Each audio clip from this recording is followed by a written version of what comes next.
Let's call it Zeke's late-ass Avatar: The Last Airbender review.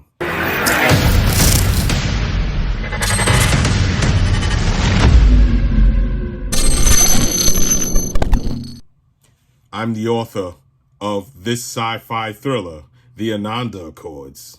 You can find it on Amazon.com, link in the description.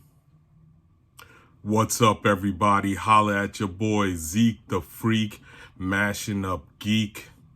Today, I'm going to do a little review.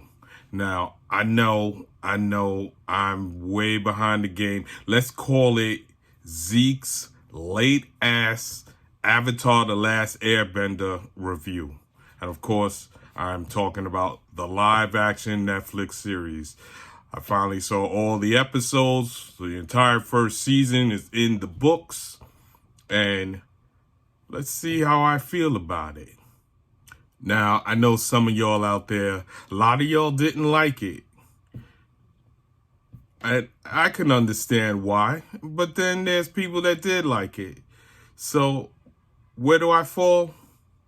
I don't know. I think I fall somewhere in between, you know. I felt some things. I did not feel other things. But, well, one thing I'm not going to do here is like rip it to shreds, because it didn't need to be ripped to shreds. There's tons of videos out there where people are ripping it to shreds, and I'm just like, calm down.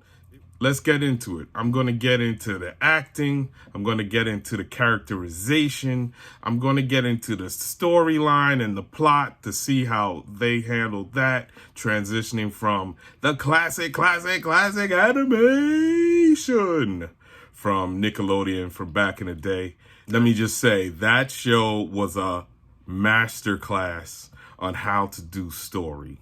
For real. For real. They need to teach Last Airbender, Avatar: Last Airbender, needs to be taught as a college course in English or creative writing or screenwriting, script writing, whatever, playwriting, whatever.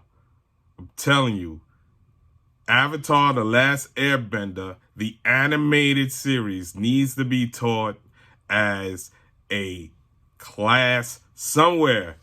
Universities, come on.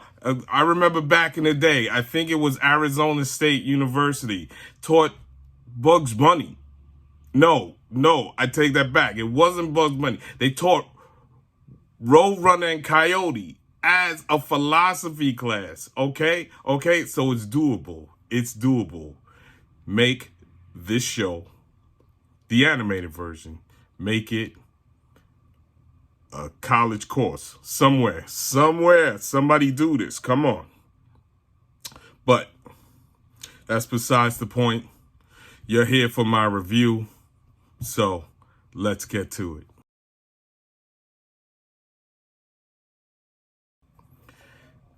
My view of the acting overall for this live action series, I think it was pretty. It was mixed. It was pretty mid. There was some standouts. There was some, they were all right. And there were some people that they were weak. They were just weak. For instance, Uncleiroh, played by paulsun-hyunglee. He was great. He was fantastic. I have no issues with him. If Mako was here with us today, the late great Mako would have been, yeah, thumbs up. You nailed it. So, Uncleiroh, paulsun-hyunglee as Uncleiroh, no complaints there. He knocked it out the park. The moment that we get the, you know, as Avatar fans will know, the moment we get the Leaves on the Vine being played in the background at Uncleiroh's son's funeral, that killed me. That killed me right there. It got me right in the feels. So, and he brought it home. He brought that home. And that played into also with when Prince Zuko comes to talk to Iroh, and give him his condolences. That was a great scene that never played out in the animation. That was done so well here in the live action series. And that goes to my view of Prince Zuko, played by Dallas Liu. Dallas Liu, well acted. He shows a lot of potential for growth as an actor. He was not annoying. As the Prince Zuko part has to be played. You got to ride a fine line between, okay, I'm being bratty, I'm being headstrong, and in a lesser actor's hands, that character can come off as annoying as hell. And I don't think Dallas Liu did that. I think his Zuko was pretty solid. I thought he did Dante Basco, the original voice actor for Prince Zuko on the animated series. I think he did Basco justice. And what was great was that Dante Basco gave Dallas Liu his blessing. If you haven't seen that video, you should check it out.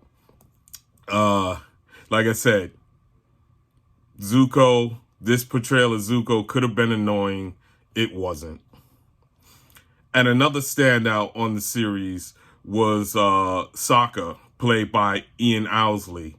When I saw the trailer and was seeing that Sokka was going to be portrayed, very sarcastic, and also, there was the complaint that he was going to have his sexism taken away. I was worried. I was like, I don't know about this. I'm not sure that's the right way to go. But you know what? Ian Owsley, he was good. I found him a breath of fresh air. His humor worked, and so did the sarcasm. I thought the sarcasm was pretty solid. I'm glad he wasn't too much of a blowhard, because, he can be a blowhard in the animated series.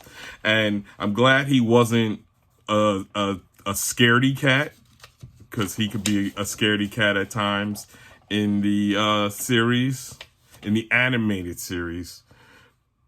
But he was solid. He was strong. He was courageous. He had to kind of like step up to protect his sister and his tribe. I like that. That they played into that more in this live action, and not so much as in the animated series.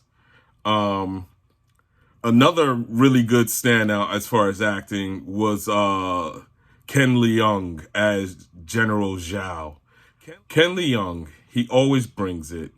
No matter what he's in, he could be in trash, like that series, The Inhumans. The Inhumans was terrible, but he played Karnak on there, and he was one of the few standouts on The Inhumans. Back to Kenleung as generalzhao.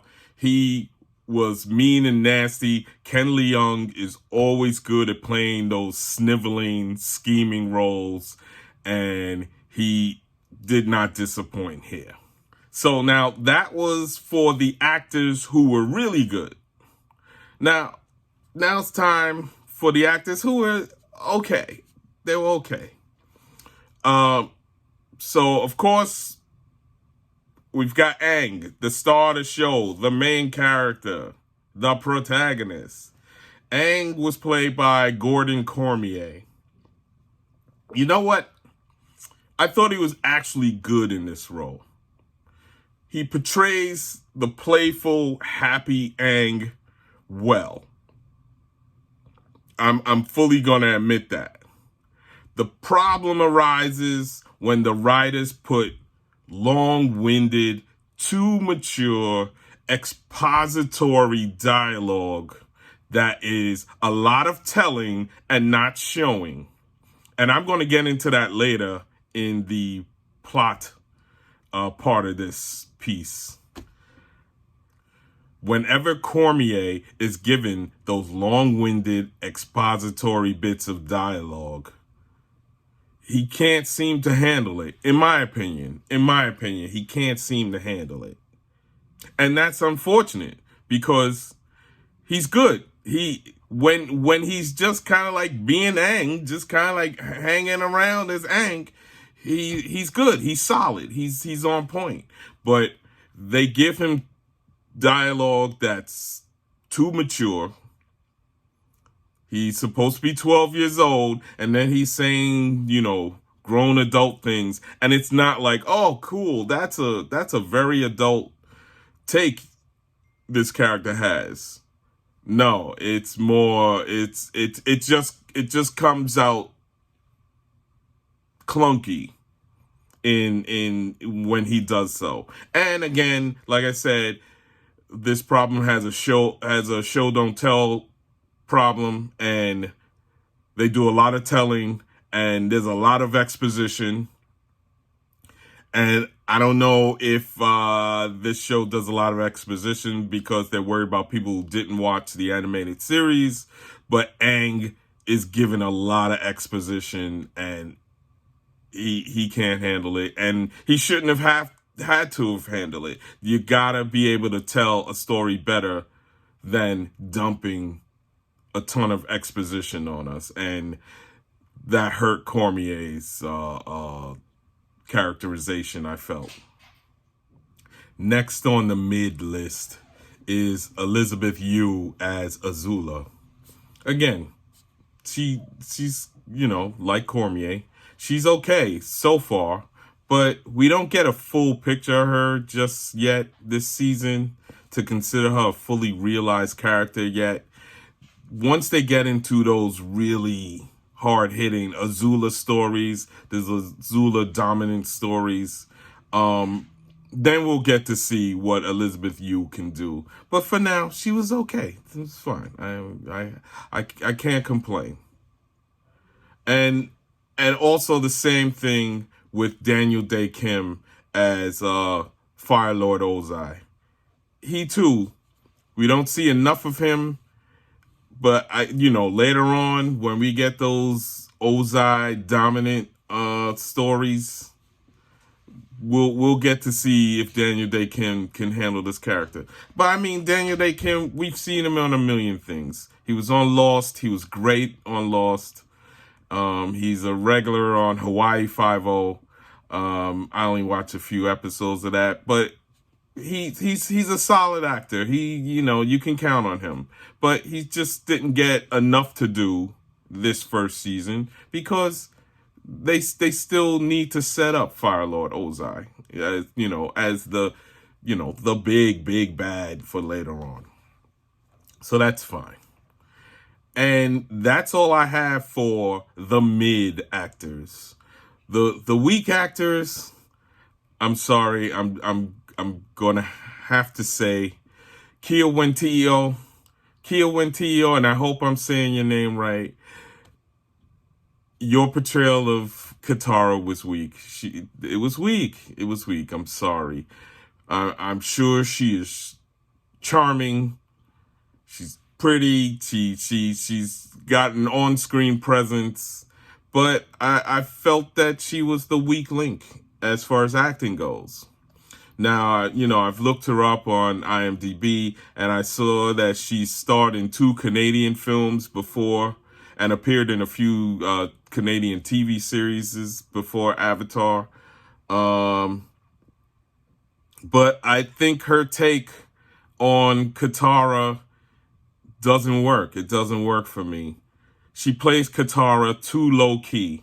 And if you know the animation, Katara is a strong female who takes no mess, and she's got an anger streak. She's a bit of a hothead, and that was endearing to us who watched the animated series. And here it's kind of gone. Katara's righteous anger is gone. I mean, is it inexperience of the actress? I don't know. Maybe, like I said, she starred in 2 movies before, so she's been able to carry the load before. So not sure what's happening here. But is it the writing? Is it how she's written that she's unable to carry this character load? I don't know. Like I said before, there's a lot of exposition in this show and a lot of tell, not show in this show. In this show. So that could be a problem. That could be hamstringing her. I'm not sure.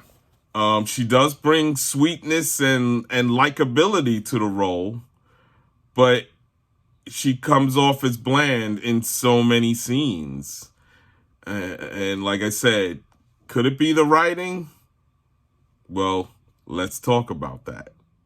When the Northern Water Tribe master won't teach Katara to level up, we don't get the righteous rage that was portrayed in the animated series. We just kind of get someone who's annoyed and frustrated. And I'm like, what was that? That doesn't connect with me.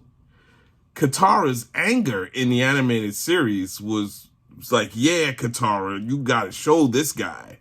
But in the series, the actress was just kind of like, annoyed like a humph. Like, it's like, oh, I've been snubbed. Oh.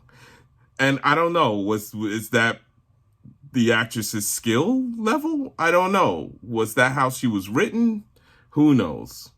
So did Kiawentiio come off as bland because the character's agency was hamstrung? Did she play down to the role because there was no meat on the bone? Or was it the lack of skill in the actress why the writers didn't trust her to do any heavy lifting? I honestly don't know. There are some actors who, when there's no meat on the bone of that role, they can't rise up. And that doesn't mean they're a terrible actor. It's just kind of like skill level. Some actors, you can give them the barest bit of meat on a role, and they will expand it and run with it. Others can't, and that's just how it is sometimes. Like I said before, there was a lot of tell, not show, in the writing. We all know show don't tell. But for some reason, the writers missed that class. They overwhelmed the dialogue with a ton of exposition. Like I said before, much of it out of Aang's mouth.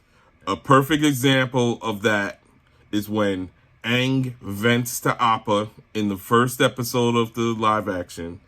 Aang vents to Appa about being the Avatar.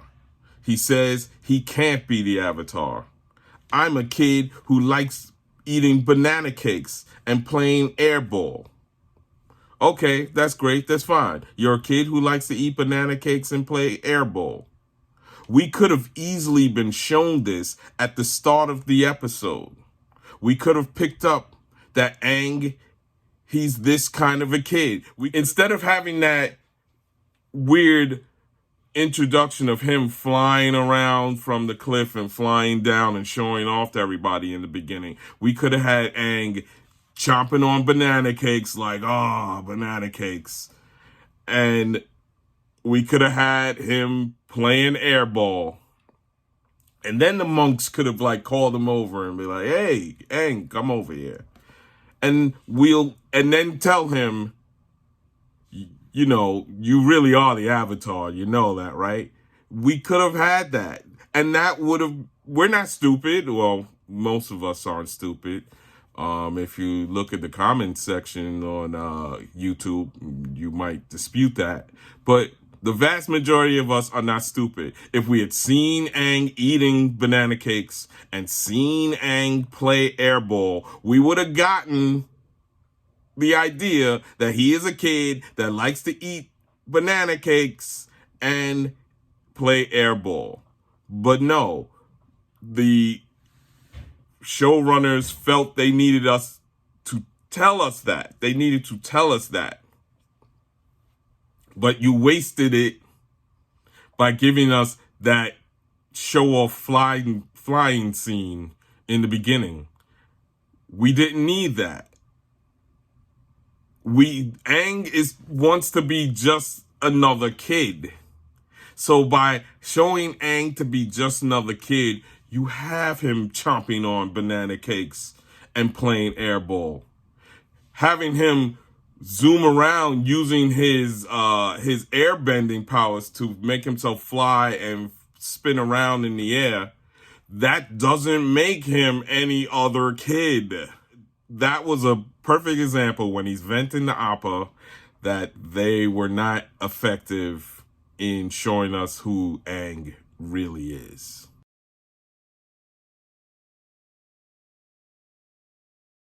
I think it's a problem of them taking away his sexism, because his sexism was a catalyst for having a satisfying character arc.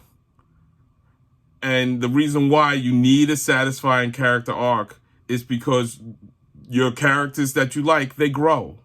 They learn and they grow. A character should learn and grow from their experiences in a story. And Sokka's sexism was an opportunity for that. Because, hey, we live in a world where sexism is a problem. So if you can have a character who's learning and growing from his sexism, that's great. And that's what happened in the animated series. Now, I get it.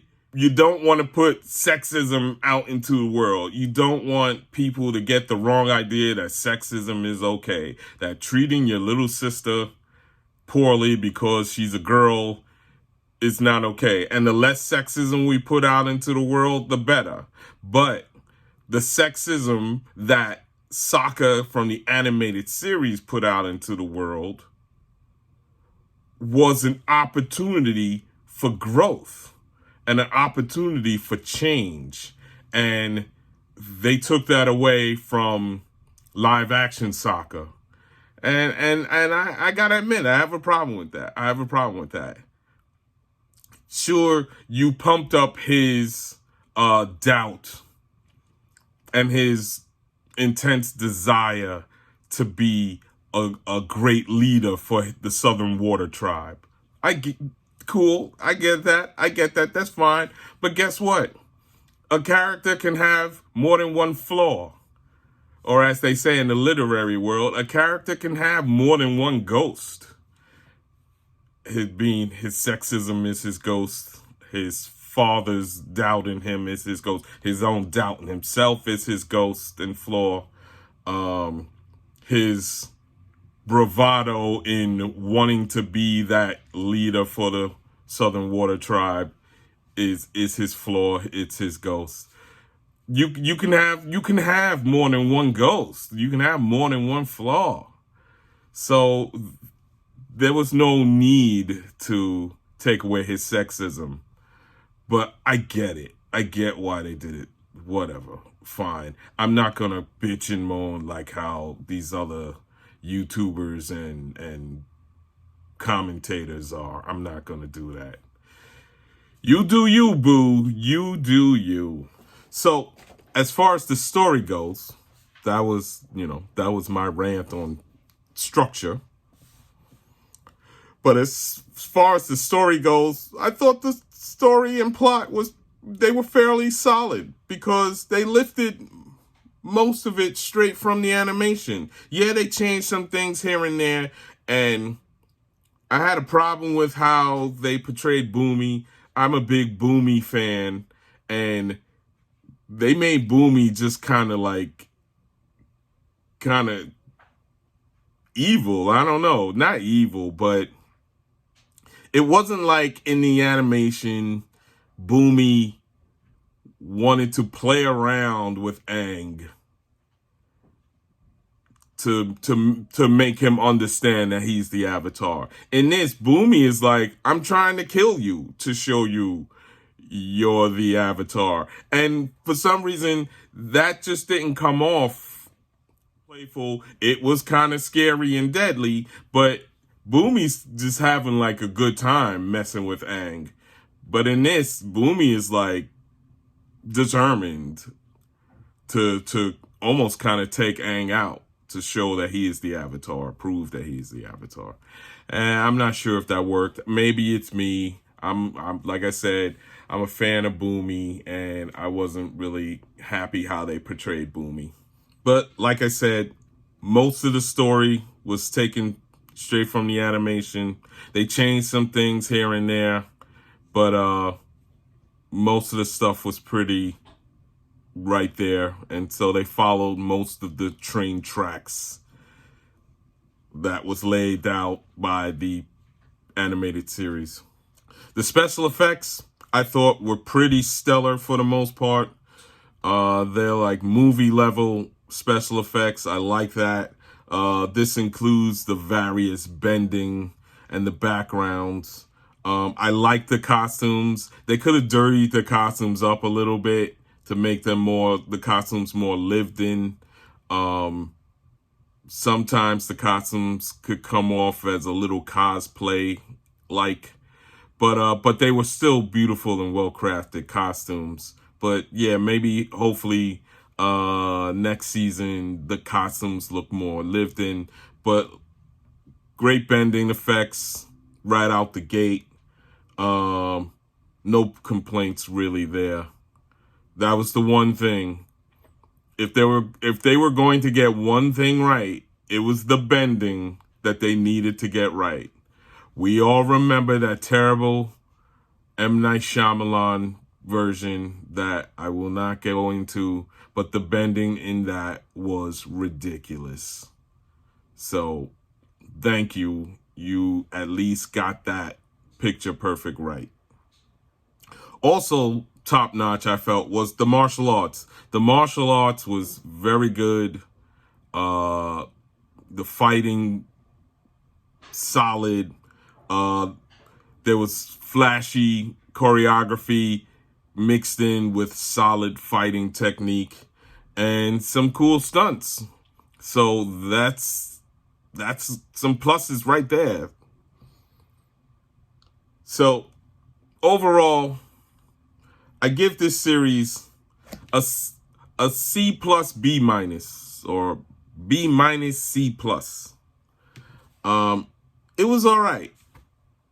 It's all right. So I was entertained for the most part. Maybe it was the first season stumbles and jitters that was the problem. I'm not gonna lie, mistakes were made, but unlike the Cowboy Bebop live action, I see room for improvement. You know, that Cowboy Bebop live action broke my heart, because Cowboy Bebop is my top 5, one of my top 5 all-time favorites. And that live action was just missed the mark. I don't know why, but somehow it did. But like I said, Avatar: The Last Airbender, the live action, there is room for improvement for season 2 and season 3, which both have already been announced. And I'm there for it.